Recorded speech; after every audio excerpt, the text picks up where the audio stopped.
She was pregnant with Sheikh Hamdan's child. His wife did not know yet. She found out on an ordinary day, not in a moment that had been building toward revelation, not at the end of a series of events that had been pointing in this direction, just an ordinary day, an ordinary moment, and then a result that changed the entire shape of what ordinary was going to look like going forward. She was pregnant with his child. And on the other side of the city, in the palace that represented everything official about his life, his wife was living the arranged version of a marriage that had never been built on genuine feeling, not knowing.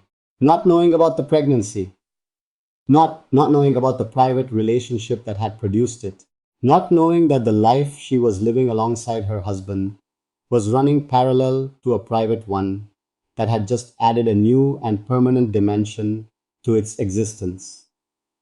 The not knowing was temporary, it always is.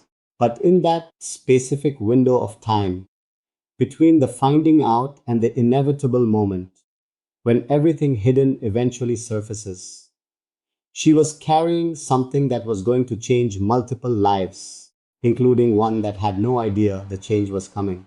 The pregnancy arrived at a moment that made the timing of it particularly complicated. The arranged marriage was not yet at the point of collapse. That came later through the accumulation of evidence and the discovery and the specific conversations that official endings require. At the time of the pregnancy, the official marriage was still being maintained as a functioning arrangement. Sheikha was still present, still performing the requirements of the role with the specific dignity that had always characterized her approach to a situation that had never given her much that was genuinely her own to hold on to.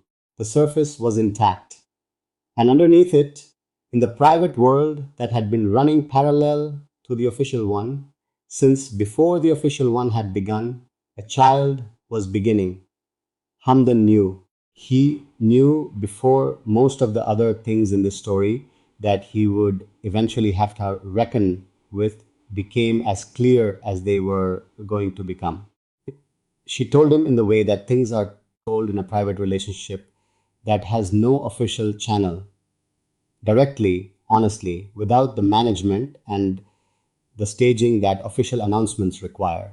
She told him because he was the person she told things to, because the private life they had built together was the life where honest things went rather than the life where managed things went.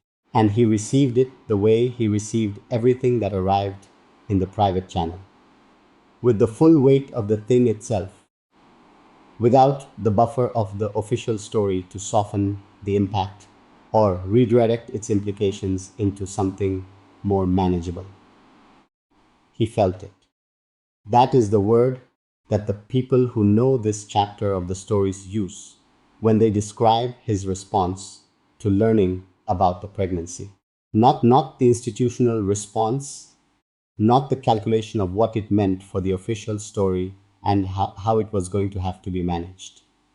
The personal response, the specific feeling of a man who has been reaching for a private life that was genuinely his own, who has been building something real in the spaces between the official requirements, and who has just been given news that makes that private life more permanent and more undeniable than anything that has happened in it before. A child is not something the management can make invisible.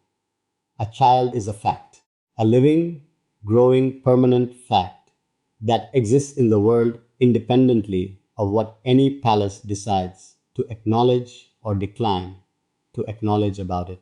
The practical reality of what the pregnancy meant landed quickly. She was going to need to leave, not immediately, not before the pregnancy had progressed far enough that leaving was a decision rather than a flight. But the presence of the pregnancy in the same city as the official marriage was a configuration that the palace was not going to permit to continue. The proximity was already difficult enough. The two worlds running parallel in the same metropolitan geography. The possibility of collision already higher than the management was comfortable with. A pregnancy added an urgency to the separation that the existing discomfort had not yet produced. She was going to have to be somewhere that was not Dubai, somewhere that was not reachable by the ordinary visibility that the official city would have provided to someone carrying his child. London began to be discussed, in whatever form the discussions took in the private channel, without formality, without the structure of an official process, just the specific practical conversation of two people managing an impossible situation with the resources available to them. She understood what was being discussed and what it meant. Moving, taking the pregnancy somewhere that the palace could manage at a distance, building the private life outside the geography of the official one in a way that reduced the collision risk to something the management could absorb.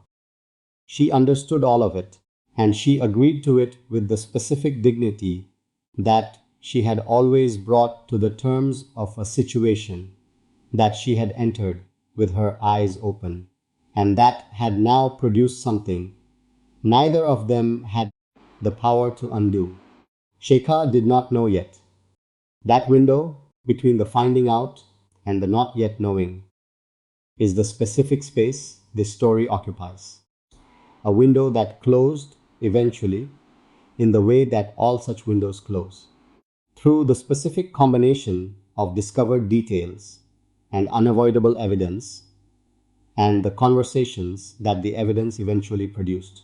But in the window itself, in the days and weeks during which the pregnancy was real and the decision about London was being made and the private world was organizing itself around a new and permanent reality, the official world continued without access to any of it.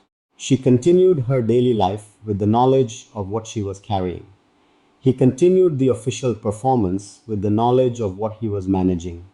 And the child that neither of them had planned for, who had arrived at a moment that made the already complicated situation more complicated in ways that would continue producing consequence, therefore, years continued becoming, in the specific and entirely indifferent way that new lives become exactly what new lives become, regardless of the circumstances surrounding them.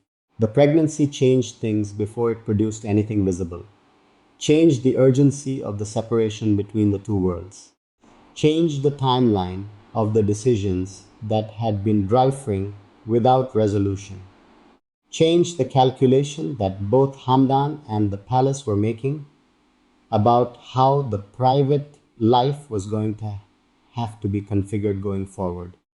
A pregnancy introduces a permanence that romantic feeling, however genuine, does not on its own produce.